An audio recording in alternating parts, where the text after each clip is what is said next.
अस्सलामुअलैकुम दोस्तों, पहली डेवलपमेंट की तरफ चलता हूँ और ये है कि China petroleum pipeline engineering company और China Jinhua import and export company जो बीजिंग में पाकिस्तान की एम्बेसी वहाँ के उनका डेलीगेशन किया और वहाँ उन्होंने पाकिस्तान के एम्बेसडर के साथ मुलाकात की। दोस्तों, ये मुलाकात बड़ी अहम है क्योंकि पाकिस्तान का जो ऑयल और गैस का सेक्टर है वहाँ ये इन्वेस्टमेंट करना चाहती हैं कंपनीज़, तो इसी को लेकर मुख्तलिफ डिस्कशन की गई। इसके अलावा दोस्तों ये भी मैं आपको बता दूं कि जो विंड पावर और सोलर पावर के प्रोजेक्ट हैं वो भी चाइना मज़ीद पाकिस्तान में करना चाहता है और चाइनीज़ कंपनीज यहाँ इंटरेस्ट शो कर रही हैं। अब इस मुलाकात के दौरान हुआ कुछ इस तरह से है कि जो इनका प्रपोज़ल है कि किस तरह ये इन्वेस्टमेंट करेंगे ऑयल और गैस के सेक्टर में और किस तरह इस काम को ये आगे लेकर बढ़ेंगे, इस बारे में डिस्कशन की गई। इस बारे में पूरा प्लान पाकिस्तान के एम्बेसडर को समझाया गया कि इस तरह हम इन्वेस्टमेंट करने का इरादा रखते हैं वगैरह वगैरह। तो ये इंतहाई बड़ी और अहम तरीन डेवलपमेंट सामने आ रही है क्योंकि चाइना अब पाकिस्तान के ऑयल और गैस सेक्टर में भी आने जा रहा है और पाकिस्तान में ऑयल और गैस तलाश करेगा। आपको पता है कि माजी में एक्सन मोबिल, इसी तरह ENI जो कि एक गालबन इटालियन कंपनी थी, ये पाकिस्तान में ऑयल और गैस को तलाश कर चुकी हैं लेकिन इन्हें नाकामी मिली थी। कुछ लोग इसे ये भी कहती हैं कि ये नाकामी असल में नहीं थी लेकिन अमेरिका के दबाव की वजह से ये शो किया गया कि यहाँ से कुछ नहीं निकला। तो खैर रीज़न कुछ भी हो, लेकिन अब चाइना आने जा रहा है और चाइना का तो आपको पता है कि जब वो आता है तो फिर वो निकाल कर ही कोई ना कोई चीज़ छोड़ता है। वो अगर थोड़ा सा भी कुछ निकलेगा तो वो बताएगा ज़रूर, क्योंकि उनकी कंपनीज़ का जो मेन मकसद होता है वो पैसा कमाना होता है। तो वो उनकी कंपनी ज़्यादातर जो इंटरनेशनल एक किस्म की पॉलिटिक्स होती है उसे दूर रहते हुए बिज़नेस करती हैं। तो काफ़ी ज़्यादा उम्मीदें हैं कि चाइना जब पाकिस्तान के ऑयल और गैस सेक्टर में आएगा तो यहाँ से कुछ ना कुछ निकलेगा भी और उससे पाकिस्तान को इंशाल्लाह फ़ायदा भी होगा। तो ये इंतहाई बड़ी डेवलपमेंट आ रही है ऑयल और गैस सेक्टर से, इसी तरह विंड पावर प्रोजेक्ट से और सोलर पावर प्रोजेक्ट से। चाइना इन तीनों जगह इनकी कंपनीज पाकिस्तान में इन्वेस्टमेंट करने का बड़े पैमाने के ऊपर इरादा रखती हैं। तो ये दोस्तों एक मुलाकात का अहवाल था जो मैंने आपके सामने रखा। अब दोस्तों आपको पता है पाकिस्तान में मूंगफली का एक बड़ा इलाका पाया जाता है। सर्दियों में मूंगफली पाकिस्तान में खाई भी बड़ी जाती है जैसा कि आप जानते होंगे, लेकिन दोस्तों फिर भी पाकिस्तान में मूंगफली की पैदावार कोई बहुत ज़्यादा नहीं। और अगर मूंगफली के ऑयल की बात की जाए तो वो तो तकरीबन पाकिस्तान में पैदा ही नहीं होता।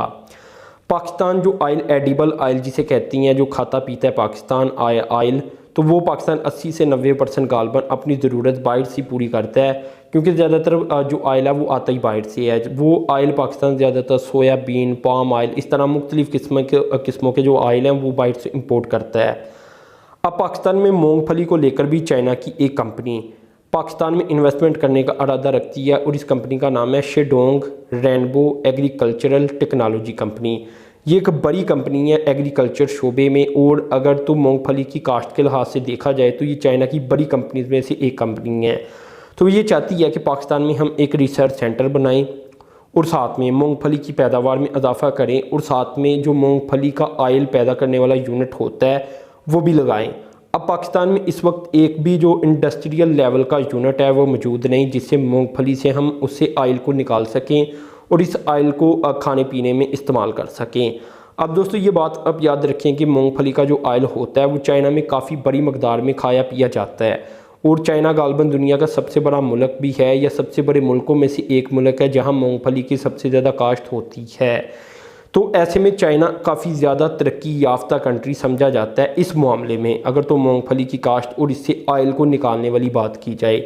तो इस कंपनी का पाकिस्तान में आना दो चीज़ें जाहिर करता है। एक तो ये पाकिस्तान में पाकिस्तानी मेड ऑयल को फ़रोग देना चाहती हैं, जिस तरह ऑलिव ऑयल का आपको पता है कि अभी प्रोडक्शन में है, अभी स्टार्टिंग पॉइंट के ऊपर है। जब वो बढ़ता चला जाएगा तो पाकिस्तान का इंपोर्ट बिल कम होता चला जाएगा।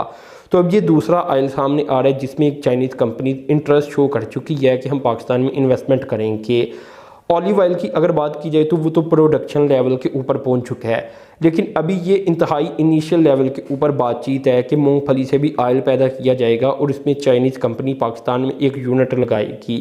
तो अगर ऐसा हो जाता है तो अल्हम्दुलिल्लाह पाकिस्तान के लिए काफ़ी ज़्यादा आसानियाँ पैदा होंगी और पाकिस्तान का जो अरबों डॉलर का ऑयल का बिल है जो कि इंपोर्ट बिल बनता है पाकिस्तान और बाहर से इंपोर्ट करता है वो ख़त्म हो जाएगा। और दूसरा दोस्तों क्योंकि चाइना में ये ऑयल खाया भी बड़ा जाता है मूंगफली का, तो पाकिस्तान एक्सपोर्ट भी कर पाएगा। तो ये कुछ ऐसे मकासद हैं इस कंपनी के जो कि वो पाकिस्तान में आकर पूरा करना चाहती है। अब देखिए दोस्तों, पाकिस्तान ही क्यों, दुनिया का कोई भी मुल्क हो सकता है, लेकिन पाकिस्तान इसलिए, एक तो पाकिस्तान आपको पता है कि CPEC के तहत काफ़ी ज़्यादा इंसेंटिव्स देता हुआ नज़र आ रहा है मुख्तलिफ़ कंपनीज़ को, और स्पेशली चाइनीज़ कंपनीज़ का तो यहाँ जैकपॉट निकला नज़र आता है।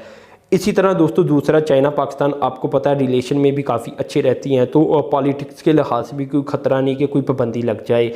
तीसरा दोस्तों, क्योंकि चाइना के साथ ही पाकिस्तान लगता है, तो यहाँ जो शिपमेंट या बाकी अखराजात, लॉजिस्टिक अखराजात होंगे वो काफ़ी कम पड़ेंगे चाइनीज़ कंपनीज़ को, अगर तो वो यहाँ से एक्सपोर्ट करें चाइना की तरफ। चौथा दोस्तों, क्योंकि यहाँ पाकिस्तान में इलाका काफ़ी ज़्यादा पाया जाता है मूंगफली की काश्त के लिहाज से, जो कि सूटेबल है, तो इसका इस्तेमाल किया जा सकता है। और पांचवी रीज़न ये है कि पाकिस्तान की जो अभी लेबर कास्ट है वो कम है चाइना की निस्बत, तो यहाँ कंपनीज आकर यहाँ इन्वेस्टमेंट करके यहाँ से चाइना की तरफ एक्सपोर्ट भी कर सकती हैं, तो इसलिए फिर ये इन्वेस्टमेंट आने जा रही है। तो ये दोस्तों मालूमात मैंने आपसे शेयर की, तो आपने चैनल को सब्सक्राइब कर देना, साथ में जो बेल के आइकन पर क्लिक कर देना। आपसे के लिए इतना ही था। अल्लाह हाफिज़।